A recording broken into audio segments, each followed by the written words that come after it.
the program. But first things first, y'all. The issue of the environment and environmental justice is extremely important. We can't have freedom and be free on a planet that is uninhabitable. And with climate change and a lack of climate action coming from not only the federal government, but also from corporate spaces, I wanted us to take a look real quick at who are some of the operators, the people that are helping companies that operate pipelines like Dakota Access Pipeline and the Mountain Valley Pipeline. Remember, we checked in with Crystal Cavalier down in North Carolina about that pipeline that's going through Southern Virginia into North Carolina, and citizens are very concerned there. I want us to take a look, if we could please, at a video that was done by a bunch of Indigenous youth. Earlier this year, they did a run from the Midwest to Washington, D.C.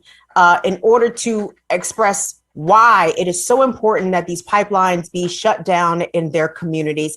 Tunde, if we could please take a look at, this is the Great Plains Action Society, and this is a snippet from their action, their youth-led action, a run from the Midwest to Washington, D.C. to shut down the Dakota Access Pipeline and to stop the Enbridge Line 3 in Minnesota. Tunde, can we take a look at that, please? Indigenous youth from all over the Great Plains, such as the Standing Rock Sioux and Cheyenne River Sioux nations, were welcomed by the Meskwaki Nation in Iowa. Some of the Meskwaki have joined in their run to Washington, D.C., where they will urge President Biden to shut down the Dakota Access Pipeline and stop Line 3. Climate change is inevitable if we allow the fossil fuel industry to continue to extract and exploit stolen land. President Biden has promised in his Tribal Nation plan, quote, to build a more resilient, sustainable economy, one that will put the United States on an irreversible path to achieve net zero gas emission economy-wide by no later than 2050. He will partner with tribal nations to get there, end quote. Join the Standing Rock Youth Council, Respect Our Water, Cheyenne River Grassroots Collective, and many others on April 1st by telling President Biden to uphold his promise to tribal nations. And as always, Mini-Wachoni, water is life, shut it down. I love to see youth taking charge, taking the lead, taking actions like that, making things happen, making sure that this issue of these pipelines, it should not be forgotten. It cannot be forgotten necessarily in Indigenous communities, but for those maybe who might live in East Coast metropolitan areas, we can get very easily disconnected from some of these struggles. So I just wanted to make sure that we saw what these Indigenous youth are talking about. And you guys, if you think that the Dakota Access Pipeline people are done, they aren't. In fact, late April, it was reported by Bloomberg Law that the Dakota Access Pipeline lawyers, they're headed to the Supreme Court. This is how far they intend to take this case, to dispute a ruling that required more environmental review for the pipeline project. And they're concerned that additional environmental reviews and more scrutiny will result in the pipeline being shut down, which is exactly what we want. So we're going to be keeping an eye on that. According to the Bloomberg piece, like I said, this was late April. The lawyers asked a federal appeals court to freeze a mandate that would lock in the January ruling that the Energy Transfer Partners pipeline was approved without proper study under the National Environmental Policy Act. So the way that a lot of these fossil fuels companies are allowed to continue to basically desecrate the earth and put people's air and water in jeopardy is because there are very powerful law firms making this happen. These companies have very deep pockets, and these law firms are very ruthless. And late in April, actually around the same time that this Dakota Access ruling, not necessarily ruling, but the intent was known that they intend to go to the Supreme Court to continue to fight this. A group of young lawyers, law students rather, produced a letter. 76 law student organizations presented a letter to one of the law firms that represents the Dakota Access Pipeline to let them know that their conduct is shameful. And today we are joined with the campaign coordinator for the Law Students for Climate Accountability organizations. Aaron Regunberg is joining us today. Aaron is and he's a student at Harvard Law.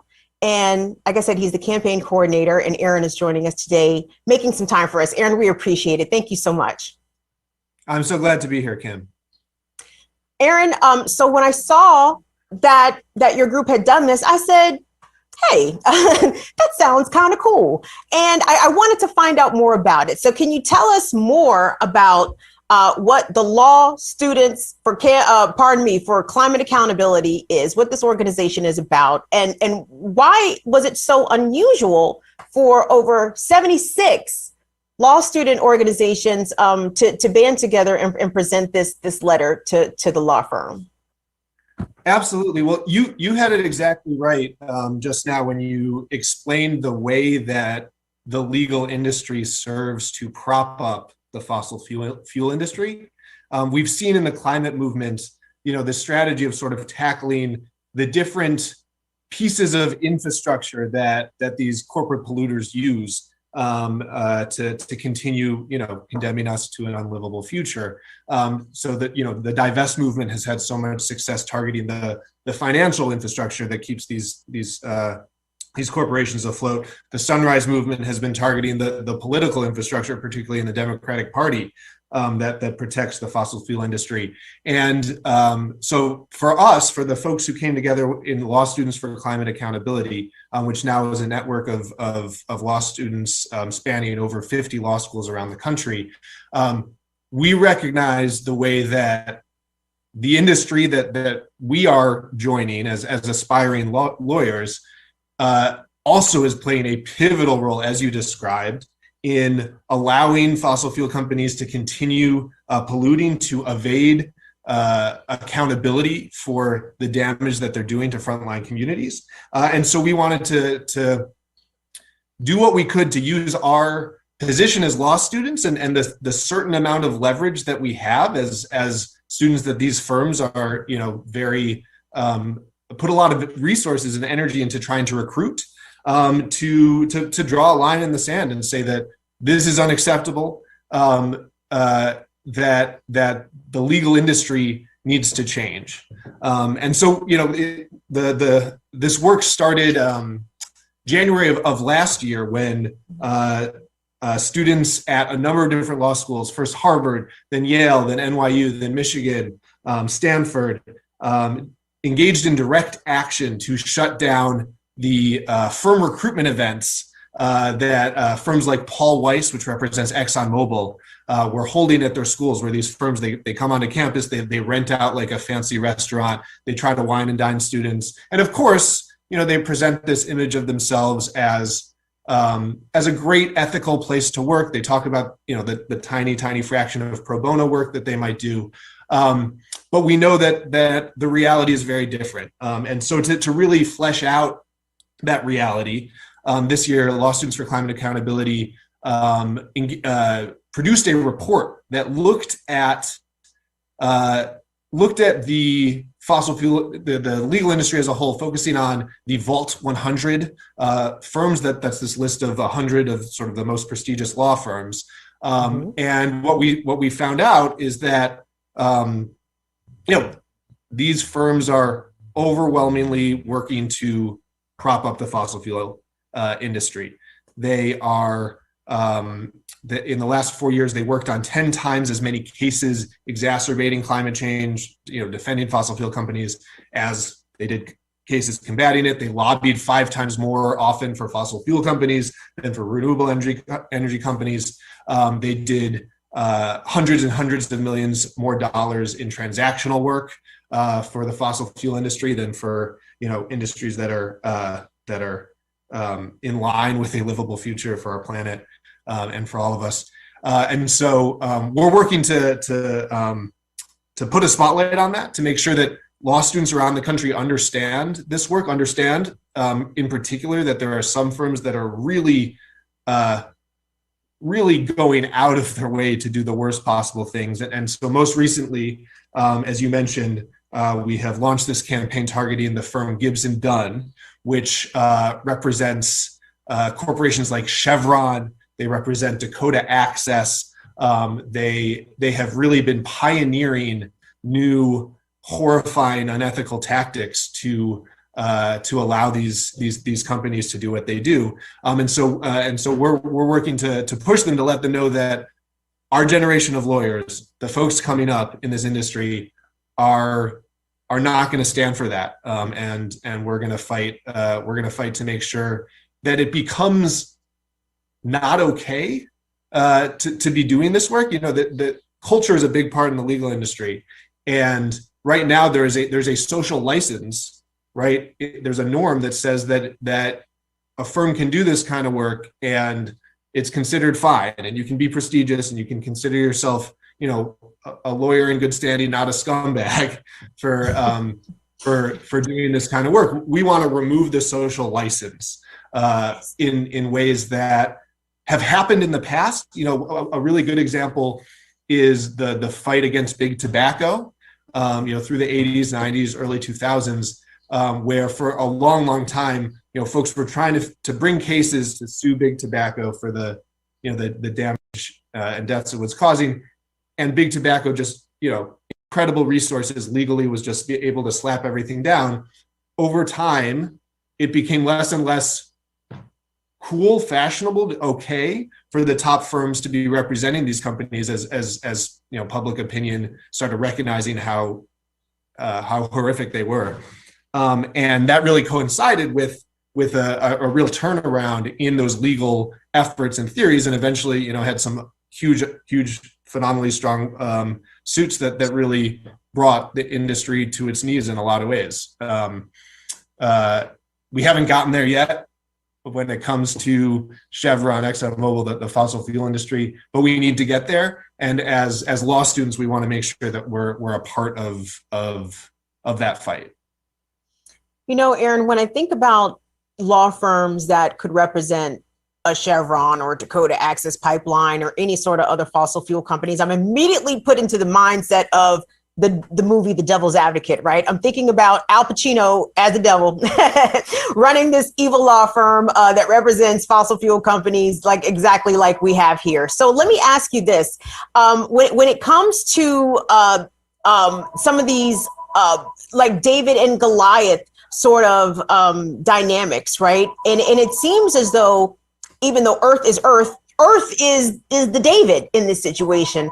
Why does the Earth need more lawyers? And I know that there are great groups like Earth Justice and a bunch of other ones that absolutely advocate on behalf of climate and people like vulnerable communities that have been impacted by environmental injustice. But tell me why it's important for young lawyers or young aspiring lawyers like yourself to not go work for Al Pacino's devil law firm, and maybe take on the legal work of climate advocacy and advocating for the planet. Well, I think it comes down to what our vision of what the law is and should be. I decided to go to law school because I believed in at least the potential, the capacity for the law to be a tool for good, for bringing about more justice and fairness and peace in the world. And then you go to law school and you kind of come crashing up against the reality that, our legal system in so many ways does not function like that, functions to protect the power and privilege and wealth of folks at the top, of corporations that have so much power to design the legal system and the court system, and then have so much power, not just structurally, but also in the actual advocacy. So you mentioned how the folks with the Dakota Access pipeline are now appealing their case up to the Supreme Court. Of course they are.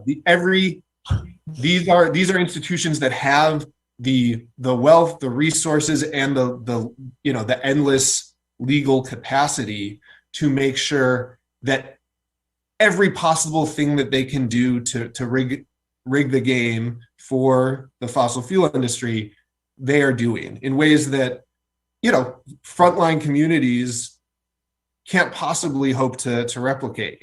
One of the cases we've been working to draw attention to, because it's so horrific, when it comes to Gibson Dunn, is their work on behalf of Chevron in a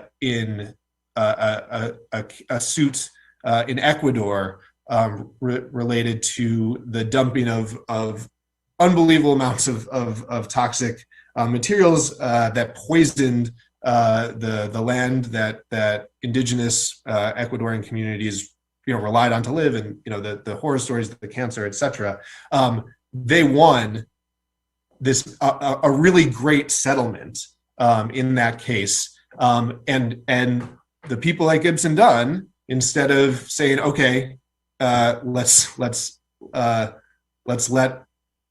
the legal system work as it's supposed to, and pay those damages, said, no, we're gonna figure out we're gonna pioneer a new legal strategy where we're gonna go on the offense, and we are going to target the folks who brought this suit. We're going to target the lawyer. His name's Stephen Donziger, who basically they created a case around. He's now been under house arrest for more than 600 days because they basically set him up.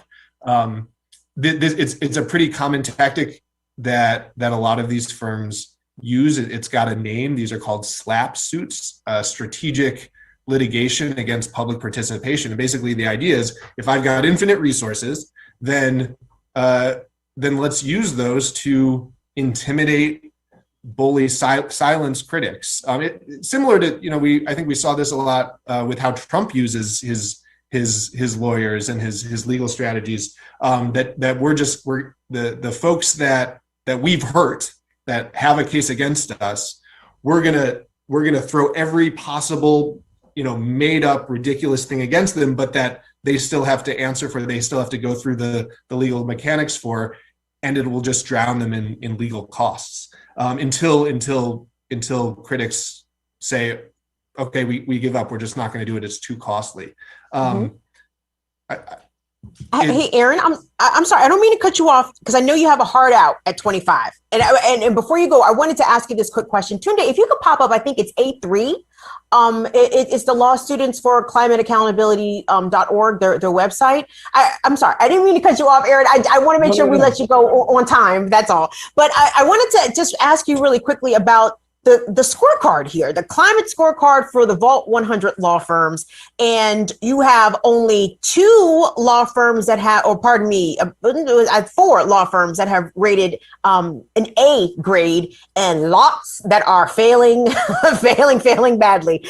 I'm curious about the law firms that you have given an A, and if there's anything maybe specific about one or more of them that warrants this A grade from your organization.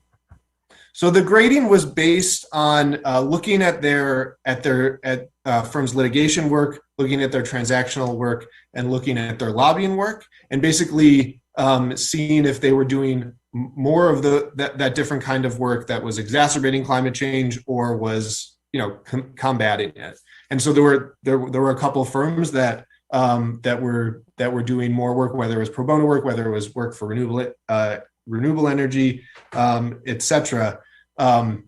But by and large, we found that the legal industry really has a lot to answer for. And again, I think generally lawyers like to think of themselves as part of the solution, as standing up for justice. That's not how the industry is currently working. That's not how the culture. That's not the values that the culture is currently promoting. We have a legal culture that says it doesn't matter who you work for. You just have to represent your clients. And we're looking down, when you're looking down the barrel of an unlivable future, we have to say that's bullshit. When you're looking at these fights where frontline indigenous communities are getting destroyed so that corporations can pad their bottom lines a little bit more, you have to say that's bullshit. There's not an equivalence there. And so we're committed to continuing to organize, to continue to ramp up our campaign against Gibson Dunn in particular, but also to spread the word to make sure that our generation of lawyers is stepping up to change the industry. And one thing that gives me a lot of hope is seeing the response that we've been getting at schools all across the country. I think there's a sense, and it's often well deserved, that the legal education system it is very little c conservative.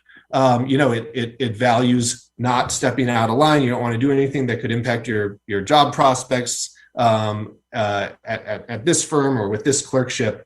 And as we're stepping up to engage in direct action, to shut down recruitment events, to call out law firms, students are joining, and we're seeing that law students are willing to do the right thing. We care about this issue. We care about our future. We care about the folks who are on the front lines being hurt by climate change right now, and we're committed to changing this industry that we'll be joining in a few years. Law Students for Climate Accountability, y'all. The website is ls4ca.org. Take a look at what they're doing. And I know you guys are still fairly new and growing, but when I saw that you had taken this step to address what Gibson Dunn does and how they represent these really deplorable companies that are doing irreparable damage to, like you said, frontline communities, Indigenous communities, Black communities, brown communities, stuff that this does not clean up easily, right? And people need air and water, regardless of how much Chevron wants to boost its profit share. So very proud of the work that you're doing, Aaron. And I appreciate you joining us to come and talk to us about it. You guys, we've been speaking with Aaron Regunberg. Aaron is the campaign coordinator for Law Students for Climate Accountability and also a student at Harvard Law School. Aaron, thank you so much for what you're doing, and I appreciate you making some time for us today. Thanks so much for having us. Let's burn it down. Burn it down. I want to have you back, please. When you guys are doing something else, let us know. we would love to have you. Awesome. Thank you, Aaron. Thank you guys, everyone that's already checking in the chat. Franny French, I saw your face in the place. Who else we got up in here? 45. What's going on? Where's everybody mad? What's up, Rain DeSud? What's up, Courtney the SLP? I love to see all my people in here. Melanie Dennis, how you doing, sweetheart? Yes, guys, and I wanted to bring Aaron on because the kids are all right. Okay. The youths out here are very much about it, and they are committed to this fight. And I know that it's not necessarily unprecedented for lawyers to be on the side of social justice, right? I mean, we see that quite a bit, but law students are very, very encouraged because, these kids are trying to get good jobs. I mean, they're about to come out of school with big bills, and most of them, I would imagine, would like to go to a big, higher paying place, but maybe advocating for the earth could be the bigger payoff, right? In the long run and in the big picture. So deeply appreciative to Aaron and the Law Students for Climate Accountability. You guys, students are also doing very big things. Shout out to college students, by the way. College students, where you at? Are y'all millennials still? Or are we in Gen Z when it comes to college students? Either way, as an auntie, as your Gen X auntie, I am quite proud of you. Tunde, if we could take a look, A4, guys, the student researchers at the University of California university system, right? Big system, lots of schools. Is it 10 schools in the UC university system? Lots of big universities in California. So what the student researchers have done, they are organizing a union. And this is not so unlike the graduate student workers that we've seen at Columbia University and other places, University of Michigan. We had a young man join us months ago about how the graduate student workers there were organizing and trying to unionize themselves. Well, the student researchers at the University of California university system have done big things. Tunde, if we could please, let's take a look at B2, guys. Real quick, let me just tell you what we're about to see. So we're about to see students carrying in big boxes of union cards signed by a supermajority of their 17,000 coworkers. I think out of the 17,000 student researchers, I think 11,000 of them actually signed union cards. And what they did was they brought them to the Public Employees Relations Board office in Oakland, California. And this is the Student Researchers Union. You guys, they haven't officially become a union yet, but they are well on their way. Tunde, if we could please take a look at that video.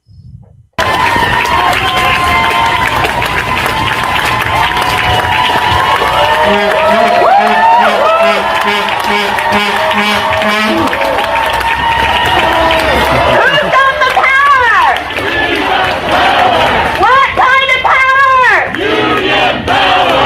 Who's got the power? We got the power. What kind of power? Union power.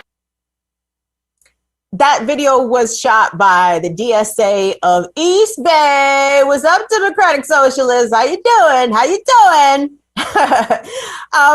Super encouraging to see the young people. The young people are with the shits and not with the shits at the same time, which is as an auntie, it really just warms my very frigid heart.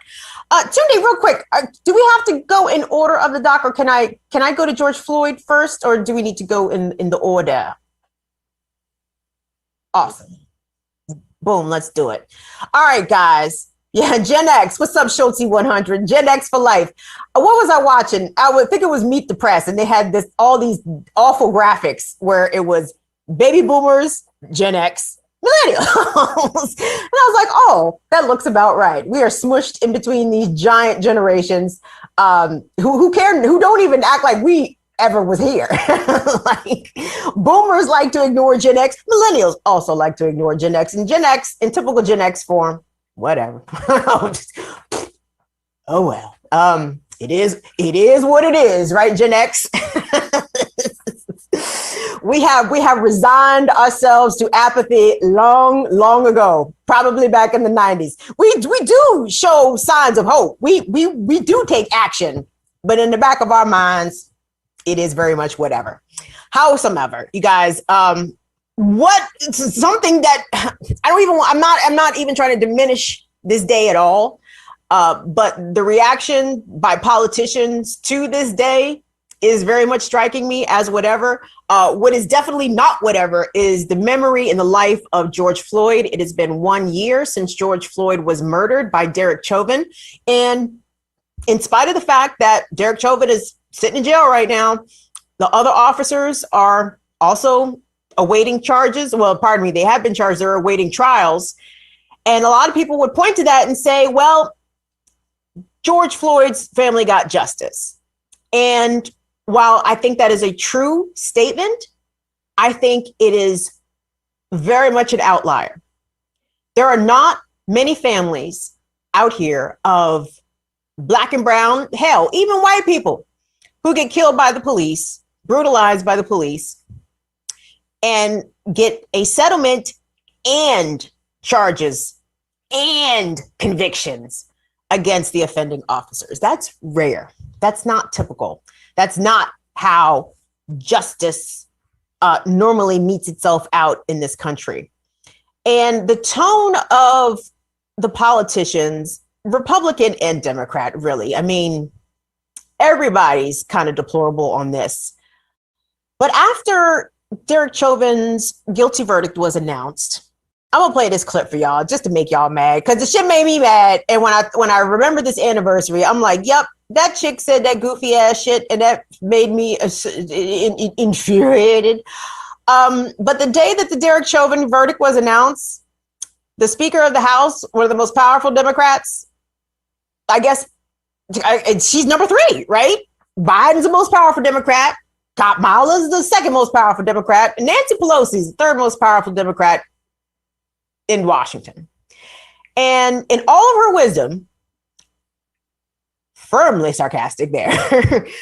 This is the best that Nancy Pelosi could come up with once the guilty verdict for Derek Chauvin was read. Let's take a listen. And thank God the jury validated what we saw.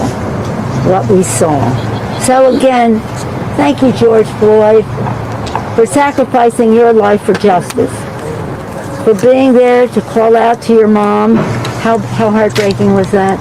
Call out for your mom. I can't breathe. But because of you, and because of thousands, millions of people around the world who came out for justice, your name will always be synonymous with justice. Thank you, George Floyd. It sounded like she was thanking Santa Claus, thanking the Easter Bunny. Joe Biden did that goofy shit too. And we'd like to thank George Floyd for sacrificing his life. George Floyd didn't sign up for that shit. George Floyd didn't sign up to be murdered on the street by some racist Klansman wearing a badge who decided to put his knee on his neck. And in response to the most, I can't say even the most horrific killing. It might be one of the most horrific that was captured on video. Absolutely not the most horrific killing that American police have managed to accomplish. No, but absolutely probably one of the worst ones that have been broadcast, I suppose, in the modern day, right? The George Floyd Justice and Policing Act passed the House. It is stalled in the Senate. And one of the sticking points in the Senate has to do with the issue of qualified immunity, right? The ability to be able to sue police officers as individuals for shit that they do wrong. Not lawsuits being paid out by taxpayers or by cities or by states. No. The ability to pursue officers' personal assets needs to be on the table, because I guarantee you, if you could take Officer Friendly's house and his pension, I bet you Officer Friendly would be out there on the streets on his P's and fucking Q's, adhering to the Constitution 100%. Okay? But because it ain't his money that gets paid out to the families of victims, Officer Unfriendly is going to keep fucking people up because he's got carte blanche to do so, courtesy of qualified immunity. And I believe that it's Democrats and Republicans in the Senate who are hemming and hawing on whether or not qualified immunity is going to be in there. And basically, if you're not going to include qualified immunity, then what do you have? You have a watered down piece of shit bill that you could wipe your ass with at the end of the day. Because all of this ban on chokeholds and no-knock warrants, I guess, but a ban on chokehold, that wasn't going to save George Floyd's life. Actually, you know what would have saved George Floyd's life, gang? And y'all already know this. Had Senator, then Attorney General Amy Klobuchar of Minnesota, had she prosecuted Derek Chauvin for his previous acts of police brutality and police violence, I bet you George Floyd would still be here 1 year later, right? If Derek Chauvin had to face some sort of accountability and consequences for his bad conduct, because let the good folks in Minneapolis tell you, Derek Chauvin was a whole menace out here in a badge on the streets. Okay? And you could tell by that shit-eating grin he had on his face when he had his knee on George Floyd's neck for over 9 minutes. That's not a stretch, right? Like, he looks like a cop looking to fuck people up out in the street. Does he not? And had Democratic leadership. And again, I can put this at Amy Klobuchar's feet because she was in charge. But we all know that really D or R would have let Chauvin walk away unpunished, just like Amy Klobuchar did. But, keeping rogue cops, and I can't even call them rogue, let me rephrase. Keeping the normal bad apples, because it ain't a few bad apples. All of them bitches is bad. All of them is bad. By keeping them around and allowing them to terrorize communities like Derek Chauvin clearly did, we're asking for more people like George Floyd to be killed, regardless of how well-intentioned, and I can't even say that Nancy Pelosi and Joe Biden are well-intentioned. I don't believe their intentions are well. Everything that they have proposed in order to reform police involves giving the police way more money in the form of more training, more resources, better equipment, body cameras. I mean, the fact that security bill just passed the House. We talked about this Tuesday, and I can't remember who it was in the comments. I appreciate the person saying this, and I'll remember who it was in a second. But basically, remember I was asking y'all, I said, was it cowardly for Jamal Bowman, Alexandria Ocasio-Cortez, and Rashida Tlaib to just vote present on the U.S. security, the U.S. Capitol security bill that barely passed the House, and those three Democrats just voted present? Yes, they could have defeated the bill had they voted no. And it's a sad indictment of our politics, where allegedly three of the most radical, can we call them radical? No. Okay, we'll stick with progressive. Progressive's a little safer than radical, right? As far as they're concerned. But three of the most progressive Democrats, right, who ran as progressives, who ran themselves as reformers, didn't even have the courage to vote down this police bill. That particular, right, there's so many policing bills on the Hill, it's hard to keep track. They did not have the courage to vote down the U.S. Capitol security bill. But the justice in policing, the George Floyd justice in policing, that is not the move, guys. That is absolutely not the move. And the problem is that once it passes, if it passes, right, Democrats are going to dust their hands off. And they're going to pat themselves on the back. See, then we do a good job. Look at us reforming police. Meanwhile, be assured that if the bill passes the Senate, it happens to land on the desk of Joe Biden. I hate to say it, but because I'm an American and this is my country, I know my country very well. The day that bill, if it passes the Senate, hits Joe Biden's desk, police go kill somebody unjustifiably and cover it up. Let me say his name, Adam Toledo. Adam Toledo's name just popped in my head just now. Police in this country kill children and cover it up. Police in this country shoot people in the head, Andrew Brown Jr., and cover it up. I know we have some viewers from around the world. Please help. Send help. Please send help to please get us out of here. Please, please, please. Ghana, where you at? We got any viewers in Accra? Please come get us. we want out. We want out very badly.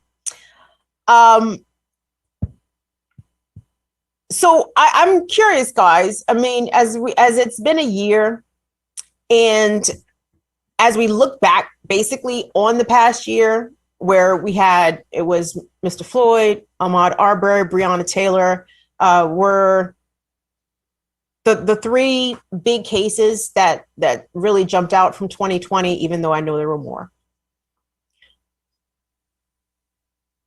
Lisa Snowden actually sent me a very good piece. Should I even quote it? Because I don't know if I can get to it in time. But basically, it was written in the New Republic, and I can't remember the journalist who wrote it. But what we saw last year, guys, and I'm echoing the sentiments of this piece. This is not my original thought, but I'm going to expound upon it. But what we saw last year, y'all, was Black liberation activists in many cities and states across the country go head to head with the nouveau Black political class, right?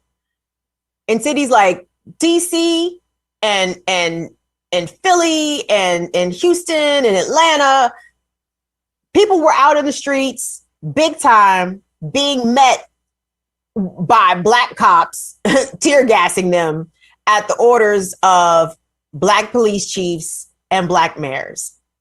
And 2020, if nothing else, crystallized how just representation, like having Black faces in these leadership places or in these very lofted political seats, is bullshit, y'all. Like, ask me, do I give a fuck about whether or not the police chief or the mayor is black if they're tear gassing me and other people like me because their police department murdered someone who looked just like me, who was not doing anything that warranted being killed, either by being shot, chokehold, knee to the neck, anything.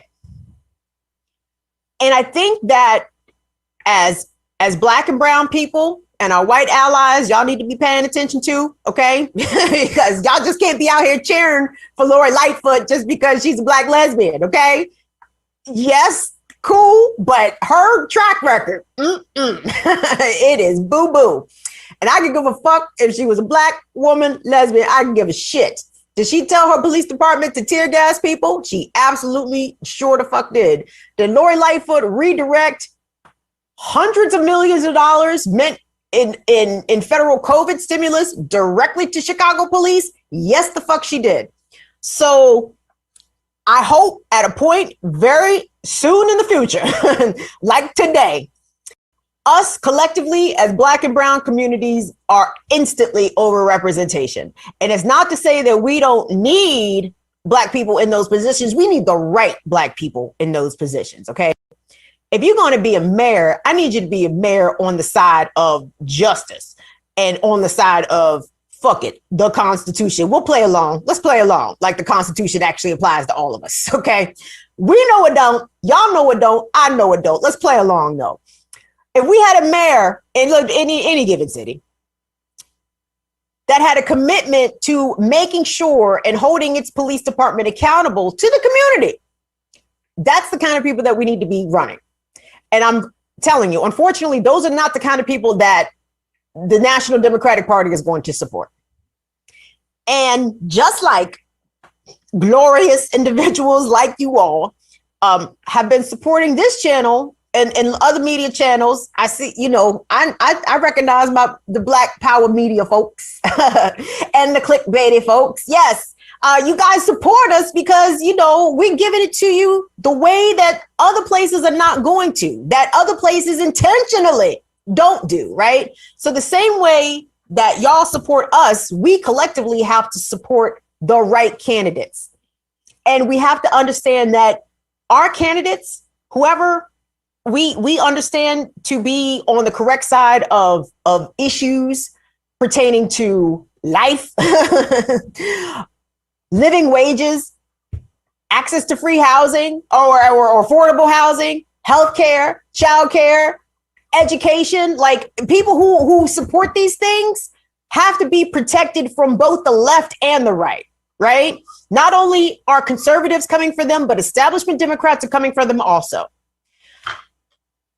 So we got to be there. I'm going to say that. What'd you say here, Rain Desud?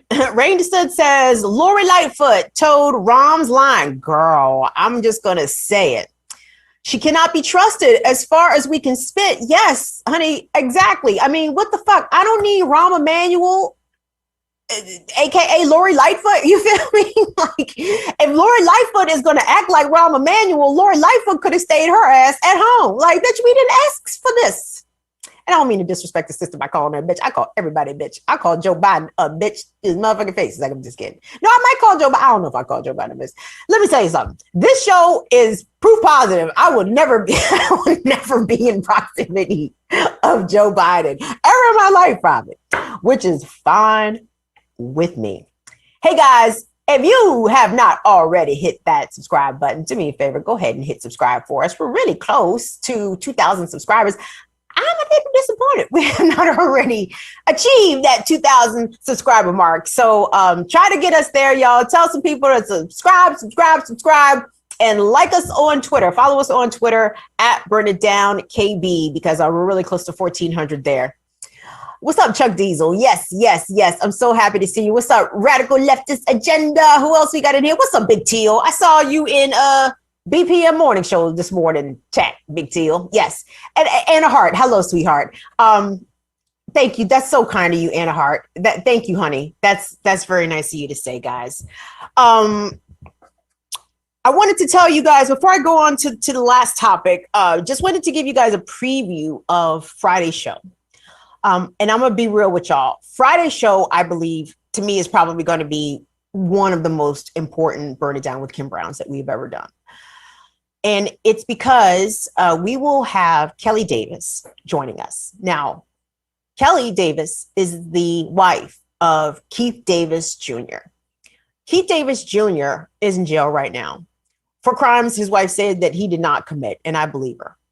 Keith Davis Jr. is also a victim of police brutality. Keith Davis Jr. is also the victim of numerous trials, malicious prosecutions by Baltimore City State's Attorney Marilyn Mosby, whom, if you're a viewer of MSNBC, I'm sure you're like, what? Marilyn Mosby? She's a darling. Didn't I just see her on with Larry Krasner and Joy Reid? Like, Marilyn Mosby has been making the liberal media rounds and sticking to the script that liberals want to hear.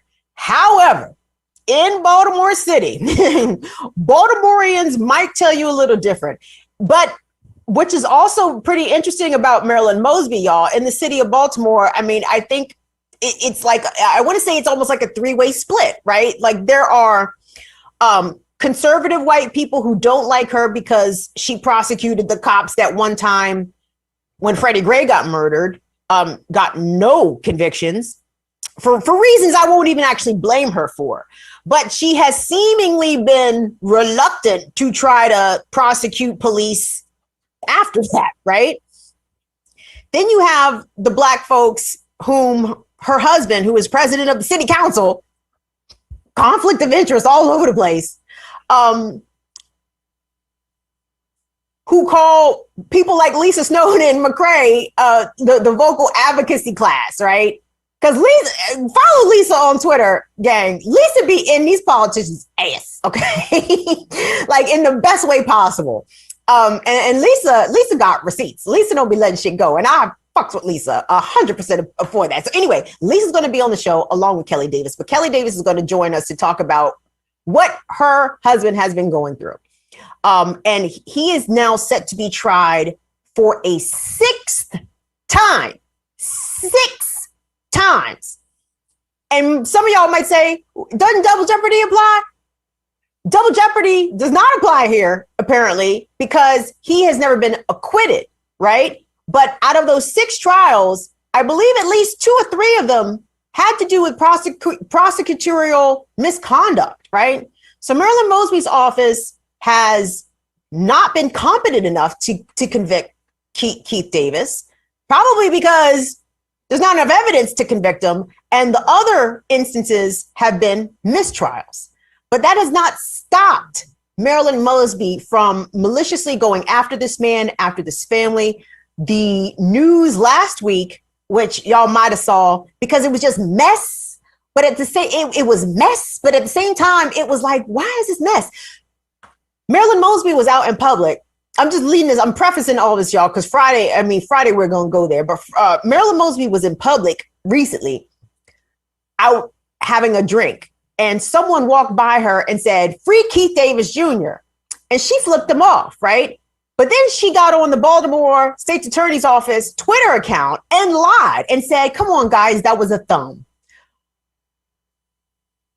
If you follow Kelly Davis on Twitter, she was less mad about the flipping off than she was about the state's attorney getting on the official Twitter account of the Baltimore State's Attorney's Office and telling a blatant lie. And if you lie about small shit, you will lie about big shit. And if I was Kelly Davis, I would be like, God damn, Marilyn Mosby's lying about flipping shit off. What the fuck other kind of lies is her office concocting to make sure that my husband stays in jail? So please, y'all, join us Friday.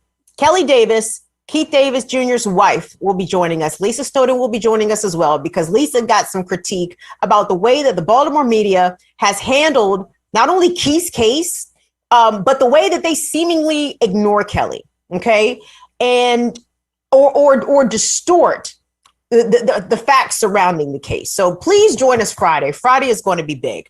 And I appreciate seeing all y'all. What's up, Microsoft Word technical support joining us all the way from Australia. We appreciate you, darling. Where is my man Stoner Loner? Is Stoner Loner in the building?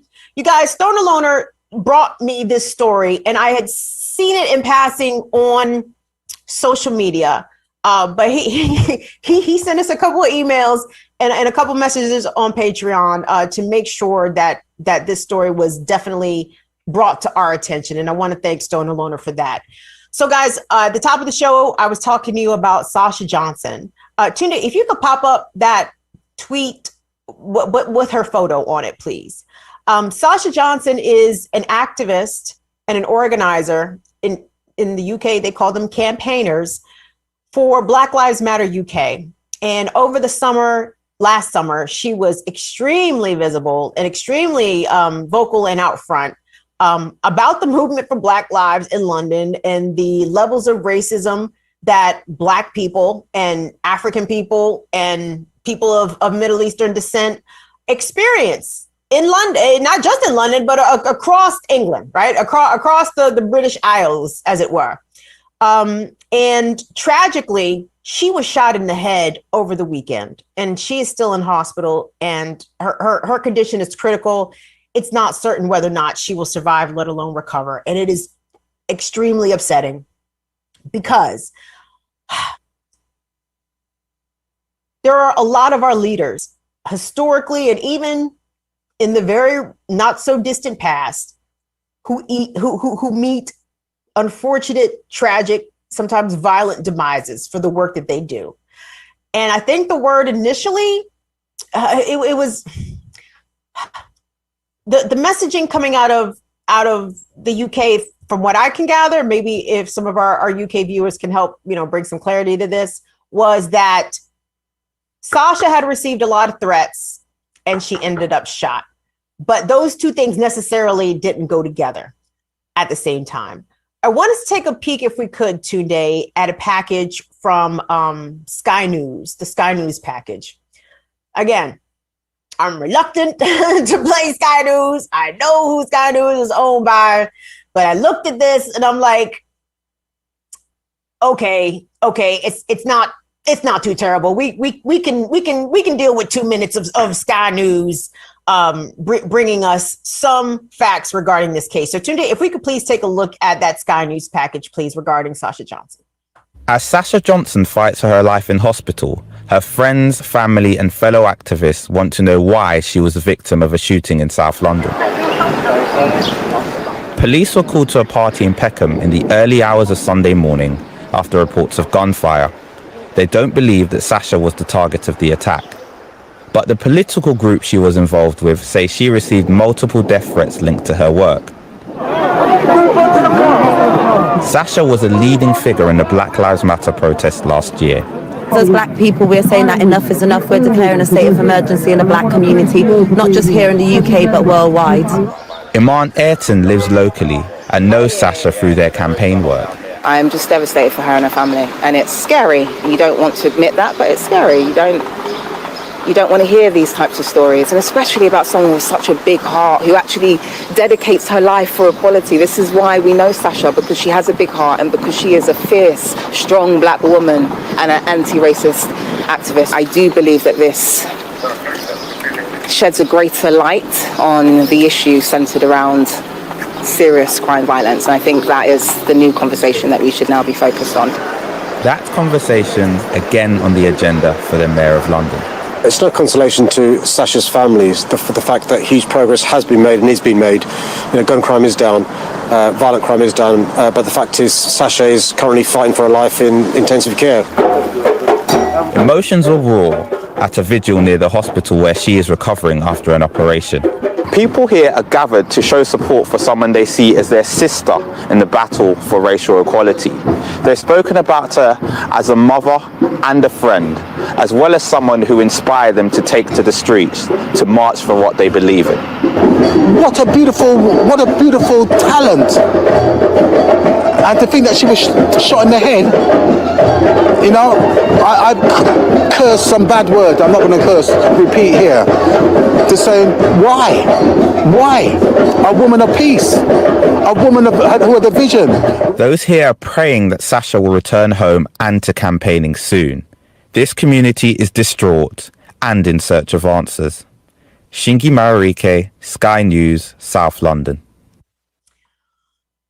So, again, an extremely tragic story there. While Sasha is still fighting for her life in critical condition, apparently authorities have identified, I believe, 4 men that they are looking for. Stoner Lorna, correct me if I'm wrong about that. And I was going through Twitter trying I like to get the regular people take on stuff. You know, the news is cool, but, you know, I like to know what the streets are saying, right? And I saw some British brubs make a couple vids, and I didn't include them just because I didn't. But the sentiment was that Sasha was shot by somebody black, right? Maybe a person who was not necessarily gunning for her specifically, but she happened to be at the wrong place at the wrong time. And it seemed that these British brubs whose videos I stumbled upon, you know, they were like, how come nobody wants to say that, you know, somebody black shot her? Like they want to say that, you know, she was experiencing death threats and perhaps maybe put it like she had been targeted specifically to be shot. But that does not seem to be the case. And we know here in the US, right, we have black on black violence, but there's white on white violence, there's Asian on Asian violence, there's Latino on Latino violence. Communities who live in proximity to each other have a tendency to engage sometimes in violence with each other. So I didn't see that was necessarily something that should not have been discussed. Perhaps my black British brothers and sisters, I don't know how they see things sometimes. I mean, I know we're all on the same page, but I don't know. It seems like there's a high respectability quotient over there that maybe is not here over here in the US. Like, you know, whenever children are killed, black children are killed in black communities by black people take to the streets and say, this shit is not going to work, right? That's happened all over where I'm at right now in DC and Prince George's County. Tragically, we've had several kids be shot recently, and people have gone in the streets and said that this shit is not going to work for us, right? We don't have a problem calling out each other. Like, we can call each other out and call out the police at the same time and still say fuck the police and mean that shit 100%, right? I want us to take a look, if we could, at some of the vigil scenes for Sasha. I like to check out, you know, how our diaspora brothers and sisters do stuff. What's up, River Run? Thank you so much for that, darling. That's very generous of you. Thank you so much, River Run, for your support. Thank you so much for that. These are videos shot by the Independent's first and only race correspondent. Her name is it Natalie White or Nadine? Nadine White, I believe. Yes, Nadine White is the race correspondent for the Independent, and she attended Sasha's vigil. And one thing I noted while going through Nadine's tweets is that she said that she was like the only journalist like in the circle where we're about to see this vigil take place, and that the white journalists were sort of like on the periphery, like they didn't want to come in, which I guess is sort of respect. But at the same time, like, how can you really get a sense of something if you're at a distance, right? You kind of need to be, as a journalist, you kind of need to be like right there to get it. So you guys, this is a compilation of Nadine White's videos that she shot for Sasha's vigil, which was held yesterday in South London, outside of the hospital where Sasha is currently fighting for her life. Let's take a look at that, Tunde.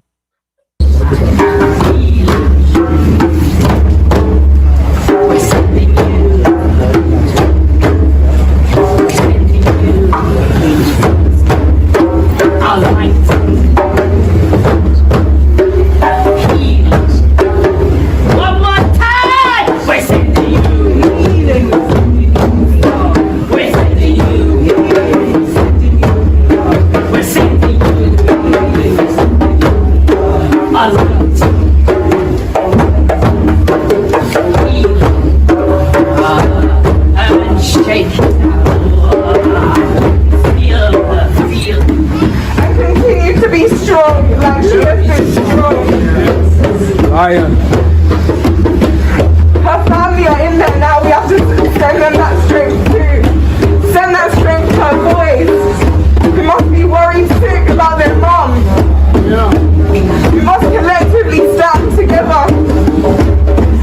strong as a community.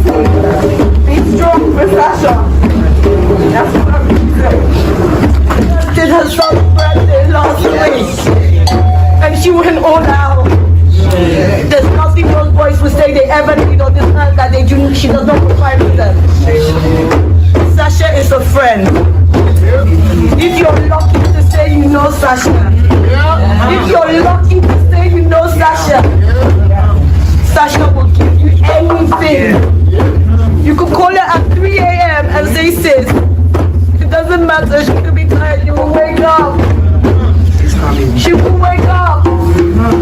That's my Sasha, that's our Sasha. Sasha, if tomorrow she hears something is wrong with you, she'll be the first person to do a protest for you. Even if she knows the police are coming for her, she'll still do it for you. No fear whatsoever. She's the one and only. There's no thing, this cannot be it. So she is. She is. She is.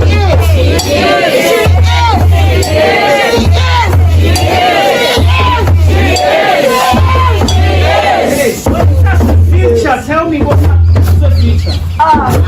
We're going to Ghana for Christmas. I want to hear from you too for Christmas.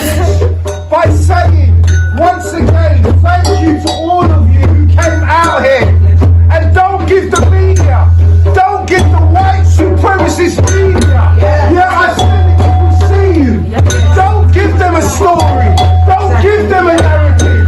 Don't give them anything until they give us less racism, until they give us fair representation, until they give us the peace, the justice, and the safety. That she can live the rest of her life and not pass into oblivion based on what's happened to her. So I'm here to really pay respects to her and to stand in solidarity with her family and the rest of the community because you know, I knew and I know my sister, and she's a young warrior on behalf of our people, and you know, I mean, I couldn't do anything but be here. Incredible scenes there, y'all. And I'll see y'all in the chat saying that you're going to bang your drum. Big Teal says, bringing back the ceremonies from the motherland. Yeah, buddy. You know, much love to the Black Brits, man. I feel like they're closer to Africa than us. So, you know, that African spirit, that essence, that closer connection to the motherland, I feel is strong with the Black British people. So, hold on. Sun Green in the comments is telling me that Sasha Johnson was also involved in the movement known as Rhodes Must Fall, which began as a protest action at the University of Cape Town on 9 March 2015 and quickly spread to other campuses in South Africa and then on to Oxford University. Was Sasha there when they pulled that man's statue into the river in Britain last summer? One of the most glorious shits I ever saw ever. That was awesome. But regardless, Sasha is clearly has the support and the respect and the love from her community there in London. So we are also going to send love, solidarity, healing energies to Sasha, that she recovers fully. She wakes up. She is able to go home to her family and able to experience the love that her community is showing her right now. So Sasha Johnson, we want to send you some love here from the States, honey. I'm so sorry that this happened to you, and I'm so sorry you've had to experience this horrific incident, but you are strong, and the people are out there pulling for you to come out and join us again, Sasha. So sending you love from the US, honey. I want to thank you all because that's going to be the end of our program. What's up, Latif? I see you in the building around here. I appreciate all y'all showing up. Thank you so much to Aaron from Law Students for Climate Accountability for joining us at the top of the show and giving us a lot of encouragement to know, y'all, we can burn the shit down. like it's okay. You know why we can burn the shit down? Because we have a lot of builders on the other side waiting. Like all of us have the capability of building anything, all new institutions, all new movements, everything. We can do this, but we got to get that old shit out of the way ASAP because it's going to kill us. It's going to kill us all. It's trying its best to kill us, right? It's important that, honestly, shit gets burned down so life can continue, right? Not so corporations like Dakota Access can continue, right? Not so institutions like policing can continue. No, it's important that we fucking continue. You dig?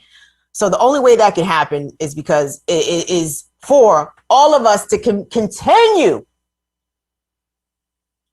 to be in community with one another. And I'm so very appreciative and grateful that you all are in community with me and with us here at Burn It Down with Kim Brown. On behalf of Jean-Biev, Tunde, and Molly, I want to thank you guys. Don't forget, we have, seriously, probably one of the most important shows that we've ever done here on Burn It Down. It's going to be this Friday. We're going to be talking about Keith Davis Jr. with his wife, Kelly Davis. Lisa Snowden-McCrae is also going to be joining us. So please tune in. Don't forget also, tomorrow and Thursday, you can join me on Black Power Media for the Remix Morning Show, starting at 8 a.m. Eastern. The show has been growing steadily over the past couple of weeks, and I'm very, oh shit, dogs, oh my God. Can you mute me too, Nick? Can you mute me real quick? Sorry. Akira, shut up.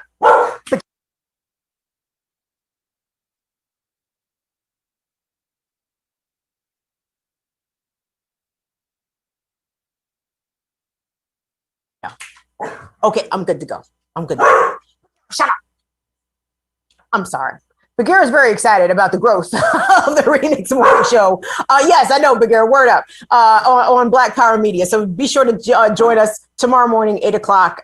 Y'all can hang out with me. And Molly wanted me to remind you guys that we are on TikTok, like the cool kids, right? And apparently we're not doing too bad on TikTok. So please, if you are a TikToker, if you were, give Burn It Down with Kim Brown on TikTok a nice little follow, or whatever the fuck they do on TikTok. I downloaded the app and give Auntie a couple of days. Let Auntie figure out this TikTok shit, and I will be right there with you. But Molly has been holding us down on the social media front. So Molly said, go follow us on TikTok, and I'm just telling y'all what Molly said. So do what Molly said. I will see y'all on Friday, and some of y'all, I will see y'all tomorrow morning.